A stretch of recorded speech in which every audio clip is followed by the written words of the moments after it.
아무튼 이제 파워트레인, 아니 샤시의 개념 얘기를 하자 보면 내연기관에서 셋시는 그냥 차체에 가해지는 하중을 견디기 위한 구조물이 샤시라면, 그렇죠. 뭐 프레임이나 뭐 엔진이나 네. 뭐 여러 가지 스트레스, 물리적 스트레스를 견뎌내기 위한 구조물, 네. 그게 샤시면, 전기 자동차에서의 샤시는 좀 당연히 그건 들어가는데 거기에 추가로 그 안에, 왜냐면 모듈 개념으로 나오니까 그 안에 배터리, 파워트레인이 다 포함이 되는 개념이지. 그래서 이제 PE라는 개념을 쓰는 거라고 보면 돼. 그러니까 이제 단순히 구조물에 대한 이해도 반드시 필요하지만 배터리, 파워, 그다음에 뭐 물론 배터리나 거기에 들어간 파워트레인을 설계하는 사람들은 따로 있겠지만 걔네들은 파워트레인만 설계를 하지 그 파워트레인이 셰시 안에 들어가는 과정을 이제 관여해야 되는 설계라고 보면 돼요. 그거는. 금방 그 친구가요? P 모듈이라는 부분이 그러니까 파워트레인이 셰시랑 결합되는 과정에서 발생하는 여러 가지 문제들 이런 것까지 이제 확정해서 해석을 해내야 되고 적용할 수 있는 개념이라고 봐야 되지. 그게 PE. 모르는 부분이죠. 그럼 샤시 크게 보면 샤시의 일부분이네. 이것도 좀 다른가? 맞아, 셰시 일부분인데 이제 차의 개념이 달라졌기 때문에 이제 셰시의 개념도 달라진다고 보는 거죠. 이제 전기차로 오면서. 약간 샤시는 뭔가 프레임 골격 그런 느낌이잖아요. 근데 이제는 아니지. 전기차에서는 그런 아니지. 느낌이 아닌데. 어찌 보면 셰시의 개념이 그 현대에서 만든 EGMP 그 모듈이 샤시라고 봐야 되잖아요. 그 모듈 자체가 이제 샤시다. 완전히 샤시라고 봐야 되고. 왜냐면 이제 그것만 판매를 하니까 현대에서 그거를 판매를 해. 그러면 이제 뭐 여러 자동차 이제는 자동차 회사라고 할 수가 없는 게 이제 디자인 회사라고 볼 수도 있겠지 이제. 아니면 전자제품 회사 이런 데에서 그걸 사다가 그 위에 이제 뚜껑만 딱 씌우면 차가 되는 거니까. 이제 거기에는 이제 자동차의 주행 외에 별도의 이제 다양한 자기 나름대로의 디자인을 가해서 뭐 모양, 뭐 내진 추가적인 기능 이런 것들을 전자제품을 이제 거기다 장착을 하겠지. 다양한 전자제품을 장착을 해서 뭐 나름대로 이제 설계를 해서 만들어내겠지. 그러면 이제 셰시 그런 가운데서 셰시 그러면 애매한 것이 이제 뭐 복합 소재로 만들다 보니까 무게가 안 그래도 저중심 설계로 많이 만들어지고 그래서 주행감도 많이 좋아졌고. 근데 이제 전복이 됐을 때 이런 게 이제 문제긴 하지만 복합 소재도 요즘 워낙에 또 강성이 좋은 것들이 많아서 그걸 과연 샤시에 넣어야 될까? 라는 게 의구심이 좀 들지 이제는. 그래서 샤시의 개념이 조금씩 이제 변하고 있는 거라고 보여져. 앞에서 지금까지 그런 얘기를 했잖아. 뭘 어떻게 수리하고 뭐 캘리브레이션 하고 뭐 윤활하고 뭐 쭉 설명했어. 그다음에 이제 리어셈블리 하는 과정을 지금 설명하는데 제일 우선시해야 될 건 뭐야? 그 엔진을 제조한 제조회사의 인스트럭션을 따라야 되는 게 원칙이지. 근데 이제 이 교재는 제너럴한 교재잖아. 그래서 특정 어떤 엔진에 대한 이야기를 하는 게 아니라 일반적인 기준으로 지금부터 내가 이야기할 것은 이 소리지. 앞으로 내가 이야기할 것은 모든 엔진, 모든 왕복 엔진에 적용될 수 있는 일반적인 사항의 절차에 대한 이야기를 하겠다 이 소리지. 그렇지? 그런 것처럼 매뉴얼대로 해야 되는 거야 정비도. 근데 그래도 기본이라는 건 있잖아. 어떤 것든. 그렇지? 그래서 이게 기본을 여기서 다 넣어주는 거고 이런 교재를 공부하는 게 그래서 이거 하나만 제대로 해놓으면 어떤 기계도 매뉴얼만 보면 다 할 수 있는 거지. 그래서 기본을 탄탄하게 만들어주는 이야기를 여기서 해준다 이 얘기야. Fully assembled가 무슨 말인지 먼저 이해해야 되는 거야. 그래야 그 다음 게 이해가 돼. Fully assembled. Assemble은 야 엔드게임에서 응? 캡틴 아메리카가 Avengers Assemble 하잖아. 완전히 그게 자막도 Assemble라고 돼 있지만 아니, 사전 아무리 찾아봐야 안 나와. 사전 찾지 말고 왜 어떤 의도로 이 단어를 썼을까를 유추해봐야 되는 거야. 이 문제만 다 보고 왜 fully assembly일까? fully assembly. 방지하려고 했다가 이제 그 단가가 안 맞아서 취소한 경험이 있었거든요. 그런 거 할 때 쓰지 않나. 맞아, 많이 써 그런 거. 뭔가를 회전하거나 움직이는 기계장치 안에 카운터웨이시 쓰는 경우가 많아.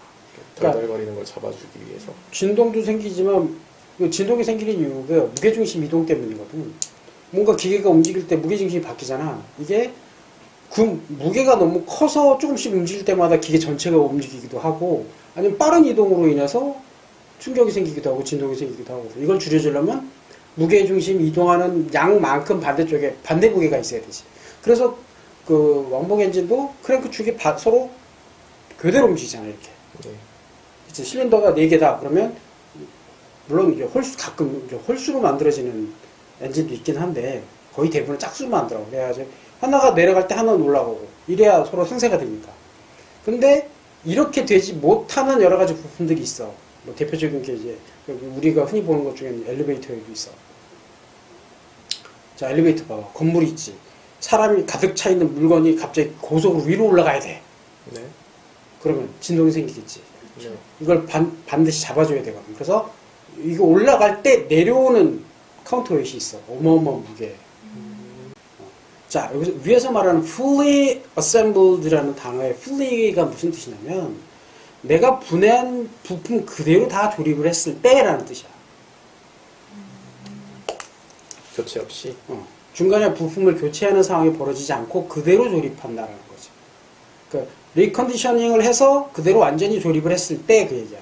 근데 그게 아니라면 그 완전히 그대로 분해했다가 뭐 리컨디셔닝 해갖고 다시 조립한다면 아무 문제가 없겠지. 근데 교체를 해야 한다면 그렇다면 다른 건 교체해도 요거는 그냥 써라 이 소리지. 지금 크랭크 핀이 들어가는 요 핀에 보면 구멍 뻥 뚫린 거 보여? 네. 17에 보면 네. 요게 오일이 왔다 갔다 하는 구멍이야. 요 구멍을 막으면 안 된다는 얘기지. 근데 오일을 이렇게 왔다 갔다 해주는 역할이 그냥 윤활이랑 냉각해 주려고 하는 거 아니면 요게 오일이 들락날락 하면서 근데 슬러지라는 게 뭐냐면 오일이 이제 여러 가지 이유로 뭐 산화가 되거나 아니면 뭐 이물질에 의해서 그렇거나 아니면 뭐 어쨌든 여러 가지 이유로 오일이 이제 굳어서 덩어리가 되는 거. 찌꺼기. 그게 슬러지야. 근데 요게 이제 피에 슬러지가 생기면 혈전이라고 하지. 뇌경색, 뭐, 그러니까 혈관이 막히는 현상이 벌어져서 신체에 문제가 생기잖아. 그러니까 피가 맑아야 슬러지가 안 생기고 잘 돌지. 근데 이제 드립다 먹어대서 콜레스테롤이 올라가고 그럼 이제 그게 지방 덩어리가 만들어져서 피가 끈적끈적해지고 그러면 점성이 높아지기 때문에 모세혈관에 못 들어가. 즉 캐필러리 이펙트가 만들어지기 어려워. 점성이 높아져요. 그럼 모세혈관에 못 같은 현상이 엔진에도 일어나는 거야. 이게 지금 이게 단적인 예인데 크랭크 축이 실제로 요 정도 사이즈인데 여기 구멍이 뚫렸단 말이야. 그럼 뭐 오일이 여기 잘 순환이 되고 계속 순환이 되고 해야 되는데 오일을 제때 관리 안 해주거나 잘못 엔진을 활용을 하면 이물질이 들어가거나 뭐 사용자가 잘못 관리를 하면 이게 슬러지가 생겨서 이게 여기도 막히기 시작하면 엔진 전체가 망가질 수도 있어. 그래서 너희가 중고차를 살 때 다른 건 안 봐도 돼. 심지어 사고차라도 상관은 없어. 뭘 봐야 되느냐? 엔진 실린더 뚜껑 열어서 오일 상태를 꼭 봐야 되는 거야. 오일을 제때 교환했다는 뜻은 다른 건 다 신경 쓰고 했다는 뜻이지. 그럴 것도 없이. 즉 피가 맑은 그걸 봐야 돼. 필터는 그냥 교체해주면 되지만 이거 오일이 한번 슬러지 생기면 이거 대책이 없어. 상관없어요? 뭐가? 그냥 싸거나 오일이 그냥 교체 주기만. 싼 오일을 사갖고 자꾸 바꿔. 제일 좋아. 얼만큼이요? 그럼 차 사고 있대. 뭔가를 막는 도구를 플러그라고 불러. 네. 그치? 네. 근데 익스펜션이 들어가면 팽창한다는 뜻이지. 네. 저 지금 고무로 돼 있잖아. 네. 그래서 고무로 돼 있는 걸 딱 하고 그걸 돌리면 그게 안으로 쭉 들어서 고무가 이만큼 팽창을 한 거야. 그래서 안에 있는 게 새지 못하게 막는 플러그가 되지. 이 오일이 들어가고 여러 가지 홀이 있기 때문에 필요에 따라서 돌려서 빼서 오일을 나오고 들어가고 이런 홀들이 있다고. 그걸 막을 수 있는 플러그가 있어. 그럼 이제 고무 제품들이 많거든, 대부분. 그러면 그렇게 생겼어. 그러면 그걸 구멍에다 딱 집어넣고 그걸 돌리면 이렇게 압착이 되잖아. 그럼 고무가 팽창하면서 그걸 꽉 막아. 안 나오게. 이게 익스펜션 플러그가 되는 거야. 이거 그럼 재사용이 가능한 약간 실 같은 거예요? 재사용이 뭐 가능한 그럴 수 실? 있지. 그 고무만 교체해주면 되고. 그지? 고무는 일정 시간 지나면 무조건 교체해줘야 되니까. 왜 여기서 뗀 걸 여기다 끼면 안 된다고. 근데 도장을 찍혀진이라는 도장이 아니라 마킹이 돼 있어. 마킹이 돼 있고 뭐 없는 경우도 있거든. 없는 경우에는 본인이 분리할 때 거기다가 마킹을 해야 되지. 그래서 그대로 같은 자리에 껴야 되니까. 이거는 순서에 맞게 껴라 뭐 그런 그렇지. 그런 거 아니에요? 아까 얘기했잖아. 반 나뉘고 이렇게 조리해서 여기 볼트로 박잖아. 네. 이거 토크가 필요하겠지. 얼마로 해야 돼? 대충 하지 말고 오버홀 매뉴얼. 그 해당 엔진을 만든 회사에서 제공한 오버홀 매뉴얼에 정확한 토크치가 나와. 그대로 해주지 않으면 위험한 거거든요. 왜요? 풀릴 수도 있고 세게 좋으면 뭐 다른 것들은 풀려도 그냥 대충 넘어가면 되는데 얘는 풀려버리면 엔진이 올스탑 돼버리지. 사고 비행기에 엔진이 올스탑 돼서 엔진에 구멍이 나가지고 엔진 비행기가 떨어졌다 이런 사고도 있었고 현대자동차에서 만든 자동차에도 이런 문제로 결함이 나와가지고 뭐 죽은 운전자가 죽은 경우도 있고 뭐 많은 사람들이 피해를 보고 이런 경우가 있긴 한데 현대자동차는 인정 안 하지.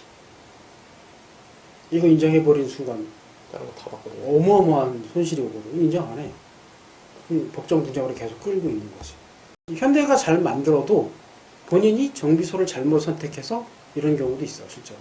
정비를 받았는데, 정비를 하고 났는데 오히려 결함이 생기는 경우도 생각보다 많아. 잘못하면 그러니까 내가 필요한 건 요거야. 그래서 그걸 정비했는데, 그거는 괜찮았는데 다른 게 고장난 거지. 정비사가 잘못해서. 또, 뭔가를 풀었어? 다시 조립하는 과정에 토크치를 제대로 안 줘요.